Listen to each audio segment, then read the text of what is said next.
Semacam zakat kan disebutnya di Quran juga dengan nama apa? Nama sedekah. Jamannya sedekah. Sedekah itu dari kata sedekah artinya pembenaran. Kenapa disebut sedekah? Pembenaran iman orang yang melakukannya. Ya, contoh misalnya khudz min amwalihim sedekah. Ambil dari harta mereka itu sebagai sedekah. Maksudnya zakat di sini. Dikeluarkannya pun disebutnya sedekah lagi dan bentuknya jamak. Diambil bentuk tunggal, dikeluarkan bentuk jamak. Coba keluarkannya kan di ayat ke-60 tuh.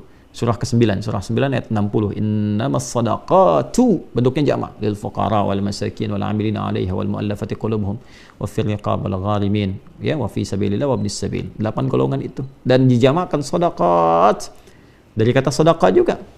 Ya, kenapa disebut demikian? Untuk membenarkan keadaan imannya, karena dia yakin dengan imannya, dia berzakat.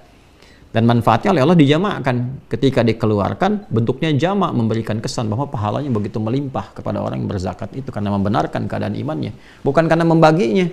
Ya, jadi kita itu sholat, yang dinilai oleh Allah mulia itu bukan sholatnya, karena pembenaran kita atas keimanan kepada Allah. Karena perintah Allahnya kita benarkan, karena keimanan kita itu yang bikin tinggi di hadapan Allah. Bukan sekedar perbuatan sholatnya, tapi keadaan kita yang membenarkan, konfirmasi iman kita. Makanya panggilan sholat kan konfirmasi iman. Allahu Akbar, Allahu Akbar. Kalau ada iman, konfirmasi di hati kita itu. Ini yang dimaksud Quran surah 8 tuh, Al-Anfal ayat kedua. Innamal mu'minuna alladzina idza dzukirallahu wajilat qulubuhum. Insan beriman itu yang sejati, cirinya sederhana kata Allah. Kalau disebutkan nama Allah, ada konfirmasi getaran di hatinya. Nanti dibuktikan lewat sholat. Ya, itu perintahnya yang penting.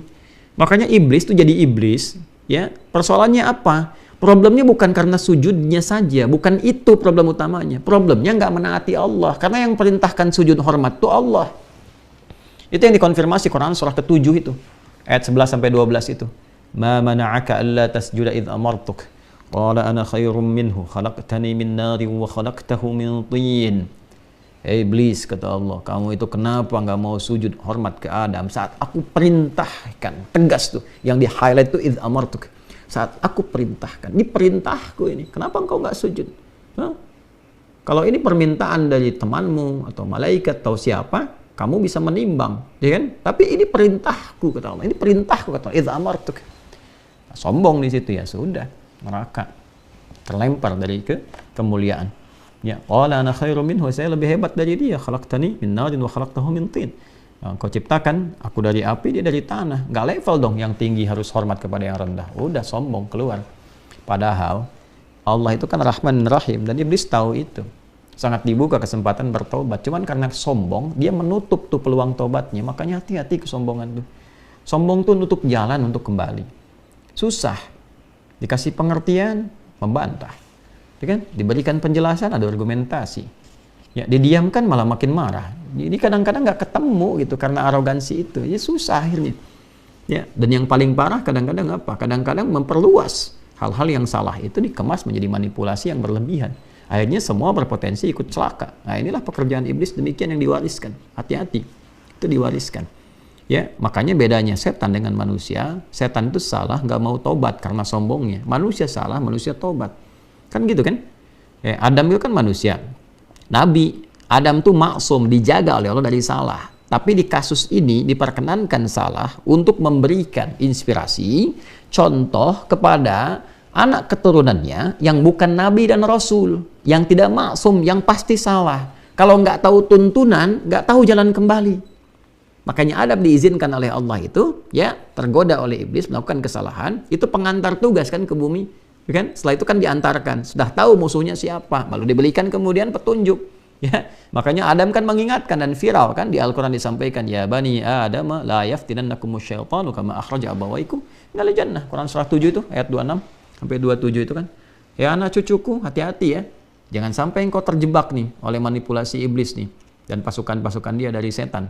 Hati-hati katanya, seperti mereka pernah melakukan itu yang pernah dicontohkan tuh oleh bapak nenek moyang kalian tuh saat di surga dulu, saat masa pelatihan.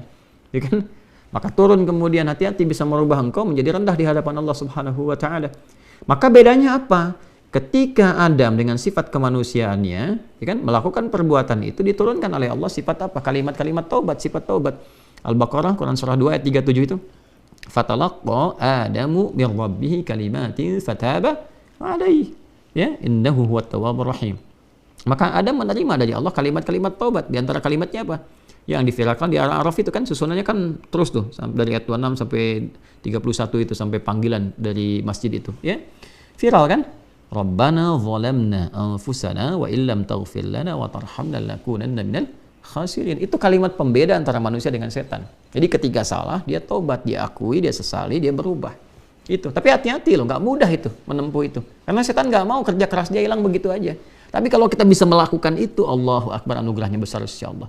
Kebahagiaan dikembalikan dengan lebih baik lagi, silaturahim jadi lebih baik lagi, kuat lagi, kemudian derajat meningkat dan kebahagiaan itu luar biasa melimpah.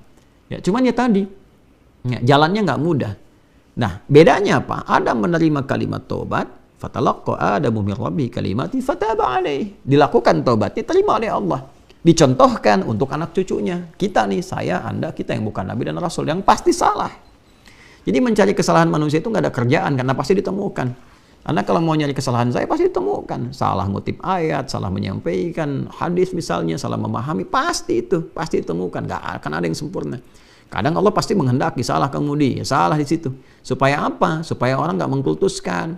Ya, nggak langsung menyimpulkan, nih Ustaz nih hebat begini, cuma gue nggak. Jangan. Nanti Allah tunjukkan salahnya supaya mengerti bahwa ya tetap harus disempurnakan. Tetap nanti ada juga yang saling menyempurnakan dengan ustadz lain, dengan kiai lain, referensi-referensi yang saling menguatkan. Karena itu saya selalu menyarankan kan, ya belajar ke ustadz-ustadz lain, kiai-kiai lain, Masya Allah, habaib, muliakan mereka, doakan. Jangan lihat kekurangan, karena semua kita pun pasti kurang. Ya kan lucu, Anda mencari kesalahan guru Anda aja yang murid belum paham ilmunya dan masih banyak salahnya. Ya kan? Nah, maka kita semua senantiasa menundukkan diri, bertawakal kepada Allah, kemudian saling menyempurnakan. Kalau kira-kira salah, ya perbaiki, nggak usah malu kan. Kemudian sampaikan kebaikan itu. Tapi kalau perbedaan pendapat jangan dieksplorasi, bukan untuk menguasai, tapi mengingatkan fadzakir innama anta mudzakir lasta alaihim bimusaitir. Jadi bukan untuk menguasai orang, hanya untuk membawa pada pemahaman sendiri, tidak, buka pada orang ini begini. Saya mengerjakan yang ini, mungkin Anda yang ini dalilnya kita begini. Ya sudah, gitu kan, nyaman, itu furu'iyah namanya. Tapi kalau nanti ada perasaan bahwa fanatis pada yang ini, yang lain salah, itu yang berbahaya. Ya kan? Nah, ini yang coba kita perbaiki sama-sama supaya ada jalan yang benar. Dari Jundab bin Abdullah radhiyallahu anhu secara marfu, beliau mengatakan, "An rajulan qala, wallahi la yaghfirullahu li fulan." Faqala Allah azza wa jalla, "Man dhal ladzi yata'alla alayya alla aghfiru li fulan? Inni qad ghafartu li fulan wa ahbattu 'amalak." Dikatakan dalam hadis ini bahwa seseorang bisa berkata, "Demi Allah, Allah tidak akan mengampuni fulan." Ini pernah saya kasih contoh, kayak misalnya antum di pengajian begini ketemu sama teman yang dulu mungkin buruk antum tahu. Kemudian tiba-tiba antum lihat dia, antum lihat ini orang dulu fasik benar, suka berzina, suka bohong, suka segala macam. Weh, kok ahli neraka ada hadir di sini misal. Atau apalah kalimat-kalimat seakan-akan mengolok-olok dia, gitu kan. Menganggap diri kita lebih baik daripada dia. Bahwa seseorang berkata, "Demi Allah, Allah tidak akan mengampuni fulan. Kayaknya kau tidak akan diampuni dosamu deh. Terlalu banyak misalnya." Gitu kan. Maka Allah Azza wa Jalla berfirman, siapakah yang bersumpah atas namaku bahwa aku tidak akan mengampuni fulan, sungguh aku telah mengampuni fulan. Maksudnya orang yang sedang diolok-olok itu, dan aku menggugurkan amalanmu. Justru orang yang mengucapkan itu, ya, dia gugurkan seluruh amalnya. Dan ini berbahaya sekali. Dan juga diriwayatkan bahwa yang mengatakan demikian adalah seseorang ahli ibadah. Abu Hurairah berkata, "Takallama bi kalimatin awbaqat dunyahu wa akhiratahu."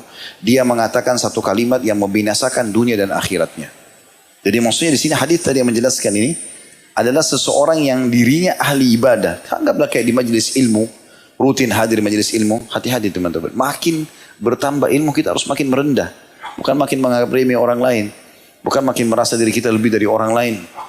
Nggak bisa. Walaupun di depan mata kita itu orang fasik, tiap malam berzina, minum khamr, atau bahkan orang kafir sekaligus. Ya. Kalau mereka selama belum meninggal, kita nggak boleh main vonis sembarangan. Apalagi vonis neraka. Gitu kan. Allah tidak akan ampuni, itu bukan di tangan kita. Bukan urusan kita itu.